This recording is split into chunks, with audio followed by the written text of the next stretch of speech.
And welcome back to the Steel Report for this week. You know, KWWL Television began its annual viewer trips a few years back in a partnership with Holiday Vacations. And since then, over the past 15 years, we've certainly enjoyed several memorable trips to many locations, including London, Paris, and Normandy Beach. Our most recent KWWL viewer trip took our viewers out west to Big Sky Country, 11 days visiting 4 states and touring 3 of our western national parks, including Glacier, Yellowstone, and the Grand Tetons. Now, obviously, I don't have time to show you everything, but I would like you to see some of the highlights of that trip from early last month. As we often do, we begin our trip with a flight from Chicago O'Hare Airport on United Airlines out this time to Missoula, Montana, home of the University of Montana. Montana is a state with some incredible scenery, lots of beauty, and much to the delight of our viewers, some gorgeous streams and waterfalls. And at every stop, our viewers took full advantage of every photo opportunity. This whole country, we came over the hill and it was just a collective oh my on the bus. The scene behind me is just stunning. There are no words to describe the scenery out here.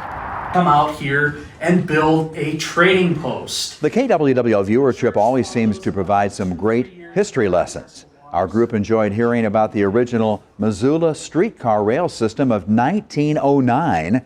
It once ran 18 hours a day, but then went out of business in 1932. We stopped by to watch the city's still active tourist attraction called A Carousel for Missoula, featuring beautifully hand-carved wooden horses. Which ran from Walla Walla, Washington, all the way to Fort Benton, Montana.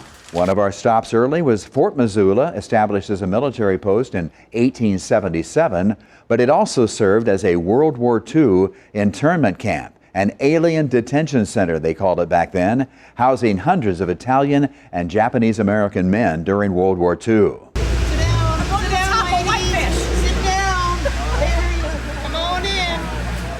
Later that day, we made a trip out to Whitefish Mountain Ski Resort.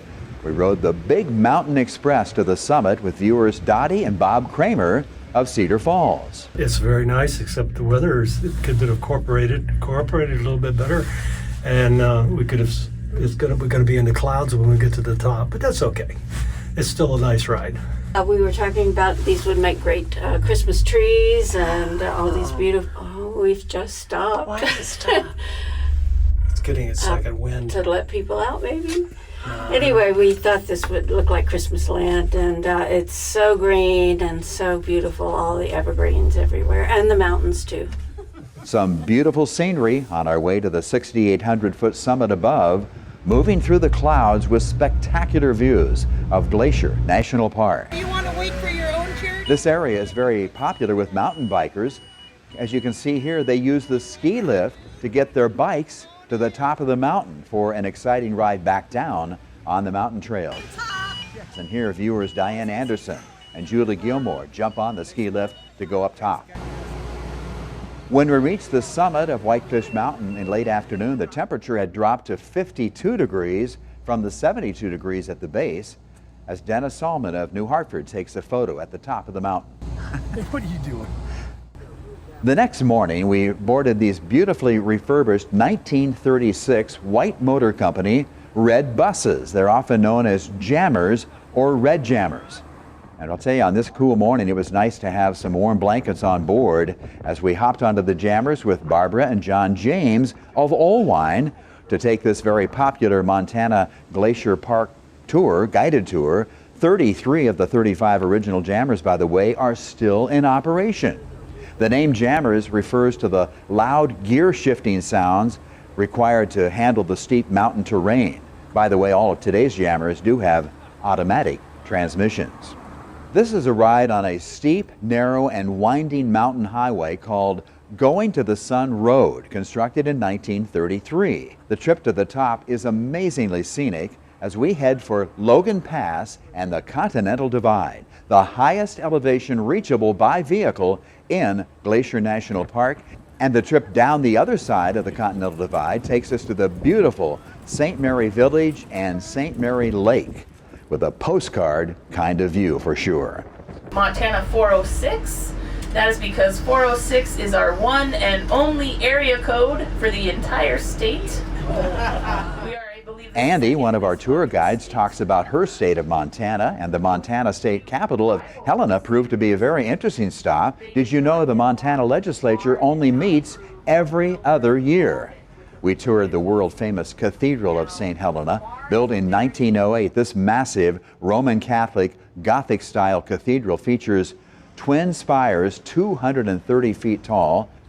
This cathedral has 59 stunning stained glass windows featuring religious scenes from both the New and Old Testaments. Created by the famous Zettler stained glass company out of Germany during World War II, these windows were actually hidden and preserved underground in Germany during World War II until later they could be dug up and shipped over to the United States and on to Helena, Montana after the war ended. The cathedral was amazing. We saw a cathedral in Washington, D.C., and this didn't even compare to that as far as the beauty. The beauty was just fantastic. What impresses me the most is the vastness of God's country and the many, many things that He has created, and we just need to give thanks and praise to Him every day for this beauty around us. This was supposed to be the Snake River, says the riverboat captain. Instead, this is the Missouri River, the same river navigated and explored by the Lewis and Clark expedition back in 1805. For us, though, a very peaceful 2-hour afternoon riverboat cruise on the Missouri featuring towering limestone cliffs and rugged mountain scenery, truly showcasing Montana's natural beauty. This trip has been amazing. It's just like we go from one situation to the next, with all the different formations of the rocks and the hills and the rivers all combined. And then you go a few miles on the bus and it all changes. And then you go down and it all changes again. There's just ever-changing scenery of a combination of rivers and rock and trees. And it's just totally amazing. How many fans of Lewis and Clark do I have on board? And our group, of course, quick to take advantage of this very unique photo opportunity. And here Kirk Phillips of Iowa City captures some of this natural beauty on his camera on that peaceful afternoon. And our seats were rock star seating. We were in the back. Most people, I think, preferred under the canopy, which was fine for them. Anywhere you aim a camera, it was beautiful. A little bit of wildlife, all kinds of rock formations, a little bit of sky. So it's an awesome trip. We get down here a little bit further. This boat ride, a crowd favorite for sure. This is one of the most fantastic views we've seen since we've been here. What with the mountains, the clouds, the sun, the fog, the rivers, it is just fantastic. Beautiful. The famous Yellowstone Arch welcomes us to the oldest of America's 63 national parks. Yellowstone National Park, established in 1872, is actually located in 3 states, including Montana and Idaho, but mainly in northwestern Wyoming, covering almost 3,500 square miles and more than 2.2 million acres. At Yellowstone, we all posed for our traditional group photograph. And Candy and I also got one more at the exit, too. The thing that's most interesting about it, it does not have a thermal spring or a heat source emptying into it, so they're not real sure what's going on over there. Our guide for the day offered some very interesting information about the hydrothermal activity of Yellowstone, which is located on a massive dormant volcano. Yellowstone is home to an extraordinary collection of hydrothermal activity. It's really a dream location for scientific researchers. The views that we've seen on this trip, people don't realize just how beautiful America is. They haven't been there, they need to take this trip, and we have a fantastic group.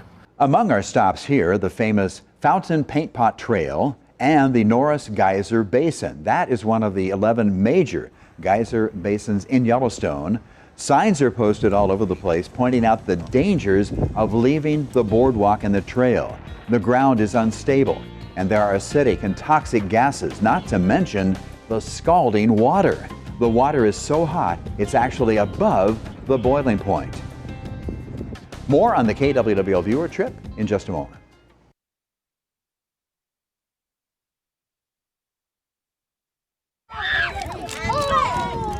And what would a trip to Yellowstone be without a stop at Old Faithful, the predictable geothermal geyser in Yellowstone National Park? Though its exact timetable has certainly changed over the decades, Old Faithful has erupted between every 44 minutes and 2 hours faithfully since 2000. An Old Faithful eruption sends about 8,000 gallons of boiling water high into the air between 106 and 185 feet, going up for several minutes. Old Faithful has erupted more than 1 million times. It is no doubt a spectacular sight, but I will add, watching the huge crowd taking their photographs is about as much fun as watching the geyser itself. This trip has been more than I ever imagined. I didn't realize there was so much beauty out west, and it just gets keeping better every place we go. Our KWWL viewers got a chance to see a surprise visitor when this large bison decided to cross the road right in front of our motor coach and just stop right in the middle of the road. Now notice how this bison looks right at our bus as if to say, hey, this is my road, you're on my road, and I'm going to stay in the middle of this road as long as I like. And he did exactly that. And by the way, who's going to argue with him? Bison can weigh up to 2,000 pounds. He finally did let us pass after a few minutes. We got to see many large bison herds on this trip. Unfortunately, we did not see any grizzly bears. When you saw all the bison, it was just incredible. The huge herds, saw little babies too, and it's just, it's been amazing. I can't believe it. We stopped at the Chapel of Transfiguration in the Tetons, a century-old rustic log chapel on our way to the Grand Teton Mountains and Grand Teton National Park, offering us some of the most stunning, picturesque views of our entire trip. Just magnificent scenery. It certainly has lived up to all my expectations. I have been out here in the West before in the winter months, so I've seen it all in the snow. So I was looking forward to seeing the Tetons and Yellowstone in the summer months. In Jackson, Wyoming, Joe, Judy, Linda, and Vern experienced the famous antler arches of Jackson. Later that day, we got a taste of the Old West with an old-fashioned horse-drawn wagon train experience. That's right, we traveled by covered wagon a couple of miles towards some true Western hospitality as the horses pulled us out to the Bar T5 Corral of Jackson for a night of food and entertainment. From our tour, Randy McDougall of Cedar Falls had the privilege of being selected as the ringer of the dinner bell. That means, of course, dinner is ready, featuring a barbecue, Dutch oven cookout, what they commonly call a hearty Western-style chuck wagon dinner, followed by a great Western show. In addition, the band leader selected Ron Grimm, also of Cedar Falls, to be part of the musical skit for the evening, and Ron said he thoroughly enjoyed that.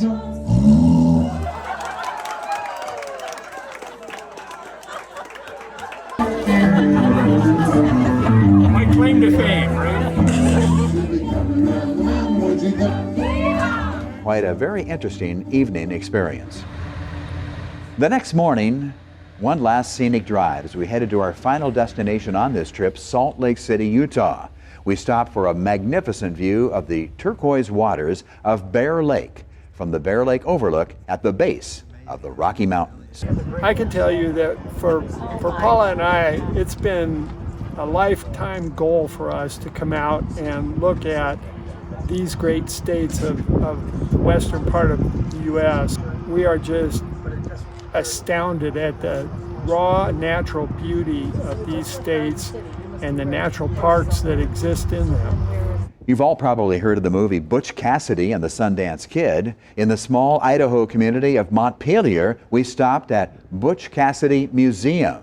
Butch Cassidy and his Wild Bunch gang robbed this bank in 1896.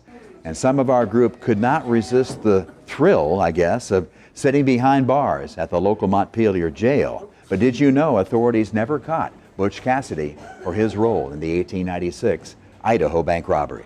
And that night, before coming back home, we held our farewell dinner, and Dan Yates of Waterloo entertained our group with one of his many well-known card tricks. Thank you very much. A big thank you to everyone who has traveled on any of our holiday vacation trips over the years. We hope to see you back again sometime in the future. That's it for this week's edition of the Steel Report. As always, thanks for watching.